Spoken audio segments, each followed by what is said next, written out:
What does perfect even mean? Is there even such a thing? Ooh, can we switch up all the rules and imagine a utopia? Darling, I'm just so fed up with these expectations. They keep weighing me down. My heart is begging me to get the ನಮಸ್ಕಾರ ಕನ್ನಡಿಗರೇ, ಎಲ್ಲರಿಗೂ ನನ್ನ ಪ್ರೀತಿಯ YouTube channel PR YouTube ಚಾನಲ್ಗೆ ಪ್ರೀತಿಯ ಸ್ವಾಗತ. ಇವತ್ತಿಗೆ 32 ವರ್ಷ ನಮ್ಮೆಲ್ಲರ ಪ್ರೀತಿಯ ಆರಾಧ್ಯ ದೇವ ಅಣ್ಣವರವರ ಹೆಸರನ್ನ ಒಂದು ರಸ್ತೆಗಿಟ್ಟು ಬನ್ನಿ ನಿಮಗೆ ಓರಿಯನ್ ಮಾಲ್ ಹತ್ತಿರ ಇರುವಂಥ ಅಬ್ಬಕ್ಕ ವೃತ್ತದಿಂದ ಹಿಡಿದು ಪ್ರಸನ್ನ ಚಿತ್ರದ ಸರ್ಕಲ್ನವರೆಗೂ ಆ ರಸ್ತೆಗೆ ಪದ್ಮಭೂಷಣ ಡಾಕ್ಟರ್ ರಾಜ್ಕುಮಾರ್ ರಸ್ತೆ ಅಂತ ಹೆಸರಿಟ್ಟು 32 ವರ್ಷಗಳು ತುಂಬುತ್ತೆ. ಇದು ಭಾರತೀಯ ಚಿತ್ರರಂಗದ ಇತಿಹಾಸದಲ್ಲೇ ನನಗೆ ತಿಳಿದಿರುವ ಮಟ್ಟಿಗೆ ಒಂದು ಅಪರೂಪದ ದಾಖಲೆ. ಅಲ್ಲಿವರೆಗೂ ಒಬ್ಬ ನಟನ ಹೆಸರನ್ನ ಒಂದು ರಸ್ತೆಗೆ ಇಡಲೇ ಇಲ್ಲ, ಇದೇ ಫಸ್ಟ್ ಇಟ್ಟಿದ್ದು. ಈ ಒಂದು ನಾವೇನೋ ಒಂದು ಪೂಜೆ ಮಾಡ್ತೀವಿ, ಒಂದು ಮನೆ ಕಟ್ಟಬೇಕಾರೋ ಏನೋ ಒಂದು ನಾವು ಪೂಜೆ ಮಾಡಬೇಕಾದ್ರೆ ಆ ಪೂಜೆಯಲ್ಲಿ ಮೊದಲನೇದಾಗಿ ನಾವು ಪೂಜೆ ಮಾಡೋದು ಗಣೇಶನಿಗೆ. ಹಾಗೆ ಏನೇ ಒಂದು ದಾಖಲೆ ಬರಬೇಕಾದ್ರೆ ಆ ದಾಖಲೆ ಆರಂಭ ಆಗೋದೇ ಅಣ್ಣವರಿಂದ. ಇವತ್ತಿಗೆ 32 ವರ್ಷಗಳು ಆ ರಸ್ತೆಗೆ ಹೆಸರಿಟ್ಟು. ಅವತ್ತು ಆ ರಸ್ತೆ ಫುಲ್ಲು ನಿಮಗೆ ಏನಪ್ಪ, ಪ್ರತಿಯೊಂದು ಅಂಗಡಿಗಳಲ್ಲೂ ಒಂದು ತೋರಣಗಳು, ಬಾಳೆಕಂಬಗಳು, ರಸ್ತೆ ಫುಲ್ಲು ಅನ್ನದಾನಗಳು, ಈ ಥರ ಕಾರ್ಯಕ್ರಮಗಳೆಲ್ಲ ನಡೆದಿತ್ತು. ಬನ್ನಿ, ಅವತ್ತು ಆ ರಸ್ತೆಯಲ್ಲಿ, ಅದೇ ರಸ್ತೆಯಿಂದ ನವರಂಗ್ ಚಿತ್ರಮಂದಿರ ಮತ್ತು ಪ್ರಸನ್ನ ಈ ಥರ ನವರಂಗ್ ಚಿತ್ರಮಂದಿರ ಹಾಗೂ ಆ ರಸ್ತೆಯಲ್ಲಿ ಓಡಾಡಿದಂಥ ಒಬ್ಬ ವ್ಯಕ್ತಿ, ನಮ್ಮ ಹಿರಿಯ ಅಣ್ಣವರ ಅಭಿಮಾನಿಯಾದಂಥ KV ರಾಜಣ್ಣವರು ನನ್ನ ಜೊತೆ ದೂರವಾಣಿಯಲ್ಲಿ ಮಾತಾಡ್ತಾರೆ. ಬನ್ನಿ ಅವ್ರ ಹತ್ರ ಆ ವಿಷಯ, ಅವರು ಅನುಭವಗಳನ್ನ ತಿಳ್ಕೊಳ್ಳೋಣ. ಕಾರಣಾಂತರಗಳಿಂದ ಅವರು ಸ್ವಲ್ಪ ಕೆಲಸದ ಒತ್ತಡದಿಂದ ಭೇಟಿಯಾಗಕ್ಕಾಗಿಲ್ಲ. ಮುಂದೆ ಅವ್ರನ್ನ ಮತ್ತೆ ಭೇಟಿಯಾಗಿ ಅವ್ರದನ್ನ ಇನ್ನು ಅನೇಕ ವಿಷಯಗಳು ತಿಳ್ಕೊಳ್ಳೋಣ. ಇವಾಗ ಅವ್ರ ಜೊತೆ ನಾವು ಫೋನಲ್ಲಿ ಮಾತಾಡ್ಬಿಟ್ಟು ಅವತ್ತು ರಸ್ತೆ ಉದ್ಘಾಟನೆ ಸಮಾರಂಭ ಮತ್ತು ಅಲ್ಲಿ ಮೆರವಣಿಗೆ ಮತ್ತು ಅಲ್ಲಿಂದ ಆ ಮೆರವಣಿಗೆ ವಿಧಾನಸೌಧದ ಮುಂದೆ ಹೋಗಿ ಅಲ್ಲಿ ಅಣ್ಣವ್ರಿಗೆ ಪೌರ ಸನ್ಮಾನ ಸಹ ಪಾಲ್ಗೊಂಡಿದ್ರಿ. ಆ ಸನ್ಮಾನದ ವಿಷಯಗಳನ್ನ ಅವರಿಂದ ತಿಳ್ಕೊಳ್ಳೋಣ. ಬನ್ನಿ ಅವ್ರಿಗೆ ಫೋನ್ ಮಾಡೋಣ. ಹೌದು, ನಿಜ. ಬಹಳ ಚಟುವಟಿಕೆ ಆ ರಸ್ತೆ ನಾಮಕರಣ ಆಯಿತು. ಅದಕ್ಕೆ ಮೊದಲು 80 ಅಡಿ ರಸ್ತೆ ಅಂತ ಇಟ್ಟಿದ್ರು ಸರ್ಕಾರದಿಂದ. 80 ಅಡಿ ರಸ್ತೆ ಇರಲಿಲ್ಲ ಅಂತ. ಅದನ್ನ ಸರ್ಕಾರದವರೇ ಅಣ್ಣವರ ಒಂದು ಜನಪ್ರಿಯತೆ ತಿಳ್ಕೊಂಡು ಅದಕ್ಕೆ ರಾಜ್ಕುಮಾರ್ ರಸ್ತೆ ಅಂತ ಯಾಕೆ ಮರುನಾಮಕರಣ ಮಾಡಬಾರ್ದು ಅಂತೇಳಿ 27 ಜನವರಿ 1994 ಈಗಿನ ಸೋಪ್ ಫ್ಯಾಕ್ಟ್ರಿ ವೃತ್ತದಿಂದ ಅಲ್ಲಿ ವಿವೇಕಾನಂದ ಸರ್ಕಲ್ ಅಂತ, ಮೊದಲು ಅದ್ರೊಳಗಿರೋದು ವಿವೇಕಾನಂದ ಪಾರ್ಕ್ ಥರ ಮಾಡಿದ್ರು. ಅಲ್ಲಿ ಒಂದು ಕಾರ್ಯಕ್ರಮನ ಪ್ರಾರಂಭ ಮಾಡಿದ್ರು. ಅಲ್ಲಿಂದ ಮೆರವಣಿಗೆ ಸಾಕ್ತು. ನಾವು ಆವಾಗ ಯಾಕೆಂದರೆ ನಾವು ಭಾಗವಹಿಸಿದ್ದು ಅಂದರೆ ರಸ್ತೆನಲ್ಲಿ ನಮ್ದು ಏನು ಅಲ್ಲಿ ಮಾಡೋದಕ್ಕೆ, ಯಾಕಂದರೆ ನಾವು ಇದ್ದಿದ್ದು ಮರಿಯಪ್ಪನ ಪಾಳ್ಯ. ಆ ರಾಜ್ಕುಮಾರ್ ರಸ್ತೆನಲ್ಲಿ ನಮ್ಮ ಸಂಘ ಅನ್ನೋದು ಇಲ್ಲೇ ನವರಂಗ್ ಥಿಯೇಟ್ರ್ ಬಿಟ್ರೆ, ಆಗ ಕೇತ್ಮಾರ್ನಹಳ್ಳಿವರೆದು ಬರ್ತಾ ಇರುವಾಗಲೇ ಫಸ್ಟ್ ಸಿಗೋದೇ ಕೇತ್ಮಾರ್ನಹಳ್ಳಿವರು. ಅಭಿಮಾನಿಗಳ ಒಂದು ಅಡ್ಡ ಅಂದರೆ ಅಲ್ಲಿ ಬರ್ತಾ ಬರ್ತಾ ಆ ರೋಡು ಕೇತ್ಮಾರ್ನಹಳ್ಳಿ ಸರ್ಕಲ್.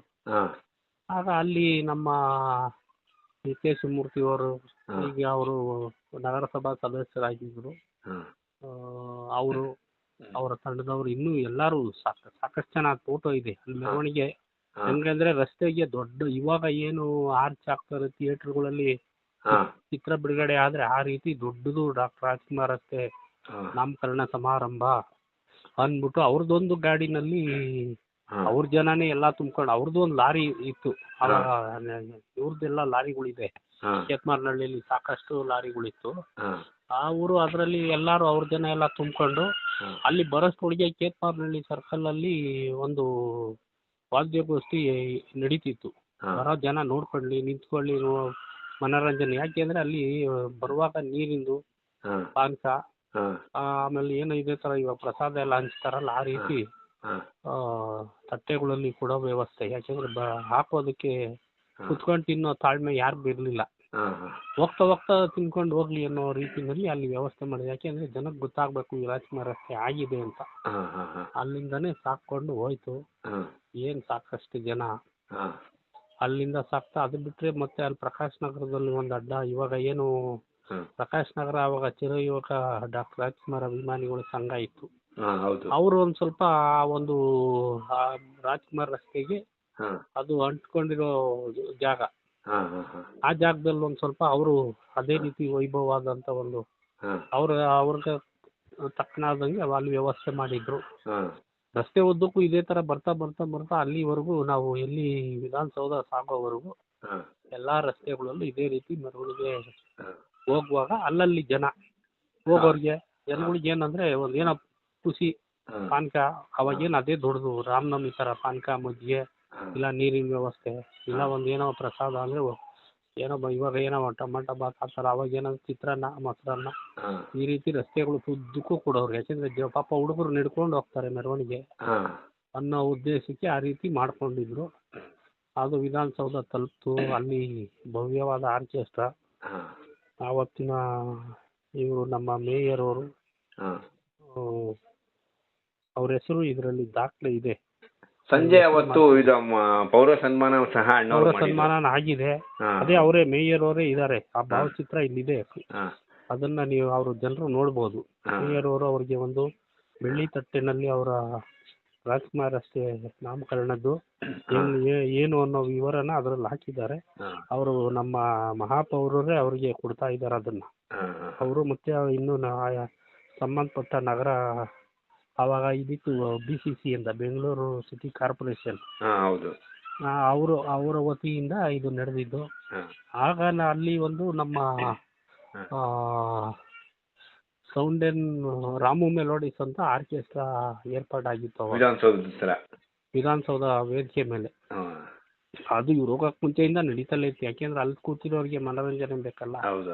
ಸಂಜೆ ಕಾರ್ಯಕ್ರಮ ಮುಗಿಯೋವರೆಗೂ, ಅಣ್ಣವ್ರು ಬರೋವರೆಗೂ ಅದು ನಡೀತು. ಮೆಲೋಡಿಸ್ ಅವ್ರದ್ದು.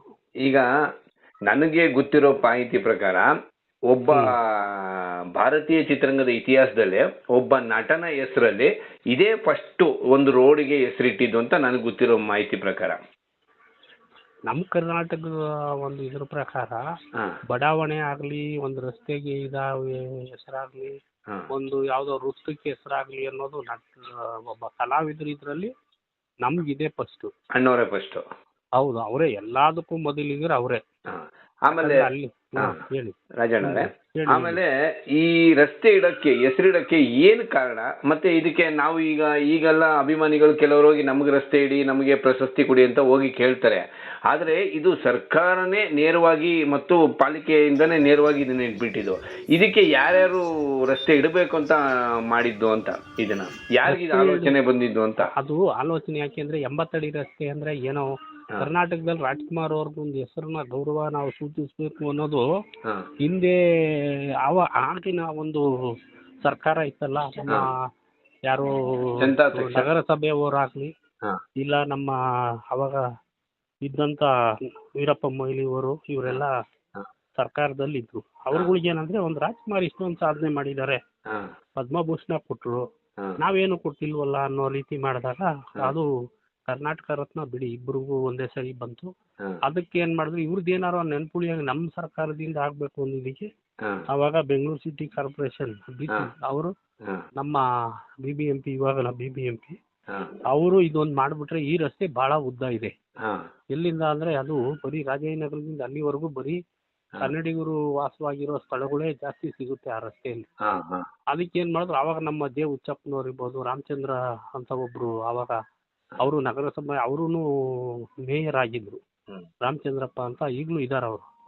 ಇವರುಗಳೆಲ್ಲ ಅದನ್ನ ಕೂತು ಏನಾರ ಮಾಡ್ಲೇಬೇಕು ರಾಜ್ಕುಮಾರ್ ಅವರಿಗೆ ಅಂತ ನಮ್ಮ ಹುಚ್ಚಪ್ಪ ಅವರು ಇವರೆಲ್ಲ ಅವಾಗ ಮಾಜಿ ಮೇಯರ್ ಅವರು ಅಂದ್ರೆ ಉಪಮೇಯರ್ ಆಗಿದ್ರು. ರಾಮಚಂದ್ರ ಅವರು ಮೇಯರ್ ಆಗಿದ್ರು.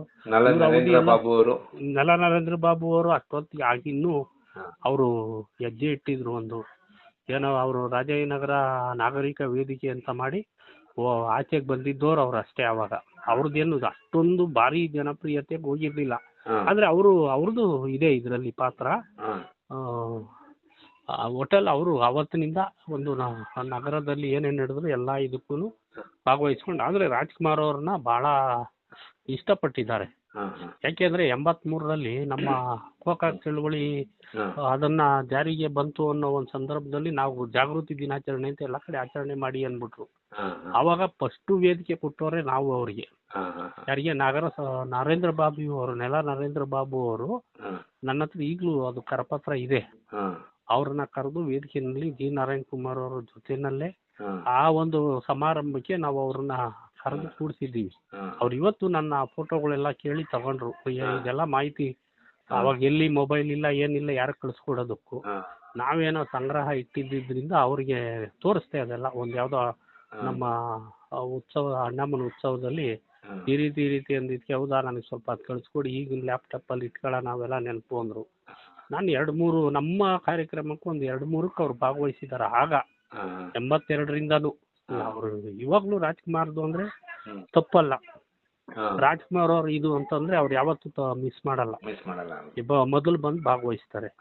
ಆವಾಗ್ಲೂ ಅಷ್ಟೇ ಅವರು ಮುಂಚೂಣಿಯಲ್ಲಿ. ಅವರು ಕೇತ್ಮನಹಳ್ಳಿ ಅವರಿಗೆ ತುಂಬಾ ಹತ್ತಿರವಾದಂತ ಒಂದು ಇದು ಮಂಜುನಾಥ್ ನಗರ ವಾಸ ಇತ್ತು.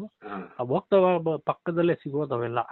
ಮಂಜುನಾಥ್ ನಗರದಲ್ಲೂ ಭಾರಿ ಶಿವನಹಳ್ಳಿ, ಮಂಜುನಾಥ್ ನಗರ ಇದೆಲ್ಲ ರಾಜ್ಕುಮಾರ್ ಅವರಿಗೆ ಅಭಿಮಾನಕ್ಕೆ ತುಂಬಾ ಹೆಸರುವಾಸಿಯಾದಂತ. ಆ ಜನ ಎಲ್ಲ ಬಂದು ವೆಸ್ಟ್ ಕಾರ್ಡ್ ರೋಡ್ ಅವಾಗ ಇದ್ದಿದ್ದು, ಶಿವನಹಳ್ಳಿ ಆ ರೋಡಲ್ಲಿ ಇದ್ದಿದ್ದು. ಅದೇನಾಯ್ತು, ಇಲ್ಲಿಗೆ ಎಲ್ಲ ಜನ ಅಲ್ಲಿಗೆ ಬಂದ್ರು ಈ ಮೆರವಣಿಗೆ ಭಾಗವಹಿಸೋದಕ್ಕೆ. ಮತ್ತೆ ಪಾತ್ರನೂ ಇದೆ. ನವರಂಗ್ ಚಿತ್ರಮಂದಿರ ಸಹ ಅಲ್ಲೇ ಇದೆ. ಅಣ್ಣವರ ಅಚ್ಚುಮೆಚ್ಚಿನ ನಿರ್ಮಾಪಕರ ಥಿಯೇಟರ್ ಅದು. ಹೌದು. KCN ಗೌಡ್ರು ಅಂದ್ರೆ ಮರೆಯಕ್ಕಾಗಲ್ಲ. ಬಂಗಾರದ ಮನುಷ್ಯನ ನಮ್ಮ ಕನ್ನಡ ಜನತೆ ಕೊಟ್ಟವರು. ಅದರಿಂದ ಆ ರಸ್ತೆಯಲ್ಲಿ ಅದಕ್ಕೆ ನಮ್ಗೇನಂದ್ರೆ ಅದೊಂದು ಅಭಿಮಾನ.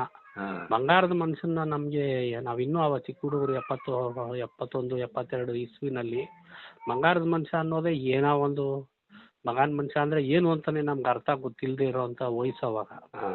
ಚಿತ್ರ ನೋಡಿದ್ಮೇಲೆ ಬಂಗಾರ ಮನುಷ್ಯ ಇದು ಯಾರಪ್ಪ ಒಳ್ಳೆ ಪುಣ್ಯಾತ್ಮರು ಮಾಡಿದ್ರು ಅಂದ್ರು. ಆಮೇಲೆ ದಿನ ಹೋಗ್ತಾ 1 ವರ್ಷ ನಡೆದ್ಬಿಡ್ತಲ್ಲ, ನಾವು ಅಷ್ಟೊಂದು ಏನು ಇಷ್ಟೊಂದು ದಿವಸ ಓಡುತ್ತೆ ಅನ್ನೋ ಒಂದು ಅದು ನಮ್ಗೆ. ಅದಕ್ಕೆ ಇವತ್ತು ನವರಂಗ್ ಅಂದ್ರೆ ಅಚ್ಚುಮೆಚ್ಚಿ ಹಾಕಿದ್ರೆ ಅದೇ ನಮ್ಮ ಅಲ್ಲೇ ನಮ್ ಜೀವನ ಮಾಡಿದ್ದೀವಿ. ಯಾಕೆಂದ್ರೆ ಆ ಥಿಯೇಟರ್ ಬಿಟ್ರೆ ನಾವ್ ಇನ್ನೆಲ್ಲೂ ಹೋಗಿಲ್ಲ.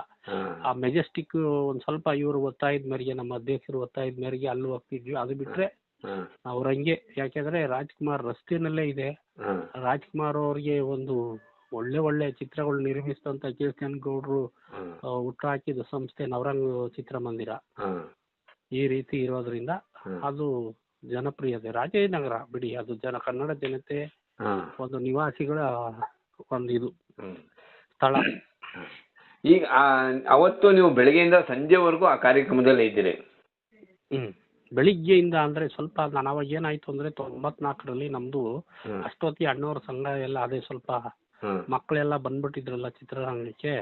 ಸಂಘ ಸಂಸ್ಥೆಗಳು ನಮ್ಮ ಜನ ಎಲ್ಲ ಪಾಪ ಎಲ್ಲ ಯುವಕರಾಗಿದ್ರು, ಕೆಲ್ಸದ ಮೇಲೆ ಒತ್ತಡದಲ್ಲಿದ್ದಾಗ ನಾವು ಸ್ವಲ್ಪ ಬಂದು ಅಲ್ಲಿ ಮೊದಲನೇ ಪ್ರಾರಂಭದಲ್ಲಿ ನಾವು ಅಲ್ಲಿ ಮೊದಲು ದೃಶ್ಯ ನೋಡಕ್ ಆಗ್ಲಿಲ್ಲ.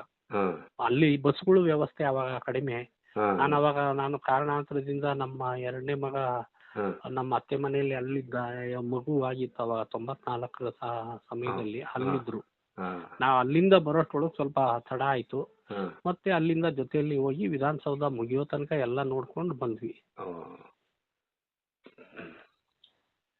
ಸರಿ ರಾಜಣ್ಣವ್ರೆ, ನಿಮ್ಮ ಈ ಅಮೂಲ್ಯವಾದ ಮಾಹಿತಿಗೆ ತುಂಬ ಹೃದಯದ ಧನ್ಯವಾದಗಳು. ಆದಷ್ಟು ಬೇಗ ನಿಮ್ಮನ್ನ ಮತ್ತೆ ಭೇಟಿಯಾಗಿ ಇನ್ನೊಂದಿಷ್ಟು ನಿಮ್ಮಿಂದ ಅಣ್ಣವರ ವಿಶೇಷ ಮಾಹಿತಿಗಳನ್ನ ನಾನು ಪಡ್ಕೊಂತೀನಿ. ಮಾಡಿ. ಧನ್ಯವಾದ ನಿಮ್ಗೂನು. ಧನ್ಯವಾದ. ಅಣ್ಣವ್ರ ವಿಚಾರಗಳನ್ನ, ಸತ್ಯವಾದ ವಿಚಾರಗಳನ್ನೇ ಎಲ್ಲಾರ್ಗೂ ತೋರಿಸ್ತಿದ್ದೀರಾ, ಮಾಹಿತಿ ಸಮೇತ ತೋರಿಸ್ತಾ ಇದ್ದೀರಾ. ಇದು ಯಾರು ಬೇರೆ ಒಂದು ಕಲಾವಿದನಿಗೆ ಮಾಡಕ್ ಆಗದೇ ಇರುವಂತ ವಿಚಾರ ಇದು. ಯಾಕೆಂದ್ರೆ ಮಾಹಿತಿ ಇದೆ. ಇವತ್ತಿನ ತರ ಒತ್ತಾಯಪೂರ್ವಕವಾದಂತ ಕೆಲಸಗಳೆಲ್ಲ ಈಗ ಹಿಂದಿನಿಂದ ನಡೆದಿರೋದು. ತಾನಾಗೆ ಪಡ್ಕೊಂಡು ಅಣ್ಣವ್ರಿಗೆ ಬಂದಿರೋದು. ಅವರೇ ಹೇಳ್ಕೊಂಡಿದ್ದಾರೆ ಕೆಲವೊಂದ್ ಕಡೆ ಇದ್ರಲ್ಲೇ ಇದೆ. ಯಾಕೆಂದ್ರೆ ಈ ರಸ್ತೆ ನನ್ಗೆ ಯಾಕೆ ಬೇಕು, ನಾನು 40 ವರ್ಷದ ಹಿಂದೆನೆ ಜನಗಳ ಮನಸ್ಸಲ್ಲಿ ರಸ್ತೆಯಾಗಿ ಉಳಿದ್ಬಿಟ್ಟಿದ್ದೀನಿ ಅಂತ ಹೇಳಿದ್ದಾರೆ. ಇಲ್ಲಿದೆ ಒಂದು ಮಾಹಿತಿ ಅವ್ರು ಹೇಳಿರೋದು. ಹೇಳಿದ್ಮೇಲೆ ನಮ್ಗೆ ಇವತ್ತು ರಸ್ತೆ ಮಾಡಿ ನನ್ನ ಅದ್ರೊಳಗೆ ನಮ್ಮ ಜನನ ಅದ್ರೊಳಗೆ ಕಳಿಸ್ತಿದ್ದೀರಿ, ತುಂಬಾ ಸಂತೋಷ ಅನ್ನೋ ರೀತಿನಲ್ಲಿ ಅಣ್ಣವ್ರು ಹೇಳಿದಾರೆ. ಹಂಗೆ ಅವರು 40 ವರ್ಷದ ಹಿಂದೆನೆ ಅವಾಗ ಅಷ್ಟೊತ್ತಿಗೆ 40 ವರ್ಷ ಆಗಿದ್ರು ಅವರು ಚಿತ್ರರಂಗದ ಪಾದಾರ್ಪಣೆ ಮಾಡಿ. ಆ ಮಾತು ಹೇಳಿದ್ದಾರೆ, ಇಲ್ಲಿದೆ, ನೀವು ಅದನ್ನ ಬೇಕಾದ್ರೆ ತುಂಬಾ ಹತ್ತಿರಕ್ಕೆ ಸ್ವಲ್ಪ ಕ್ಲೋಸ್ ಅಪ್ ಅಲ್ಲಿ ತೋರಿಸಿದ್ರೆ ಓದ್ಬೋದು ಜನ. ಇದೇ ಮಾಹಿತಿ ಅವ್ರು ಹೇಳಿರೋ ಮಾತು ಅಣ್ಣವರು. ಸರಿ ರಾಜಣ್ಣ ಹಂಗಾರೆ ನಿಮ್ಮ ಮಾಹಿತಿಗೆ ಧನ್ಯವಾದಗಳು. ತಮಗೂ ಧನ್ಯವಾದ. ಇದೇ ರೀತಿ ವಿಶೇಷವಾದ ಮಾಹಿತಿಗಳನ್ನ ನೀವು ಕೊಡ್ತಾ ಇರಿ, ಇನ್ನೂ ಜನಪ್ರಿಯರಾಗ್ತಾ ಇರಿ. ಧನ್ಯವಾದಗಳು. ತಮಗೂ ಧನ್ಯವಾದ. ನಮಸ್ತೆ.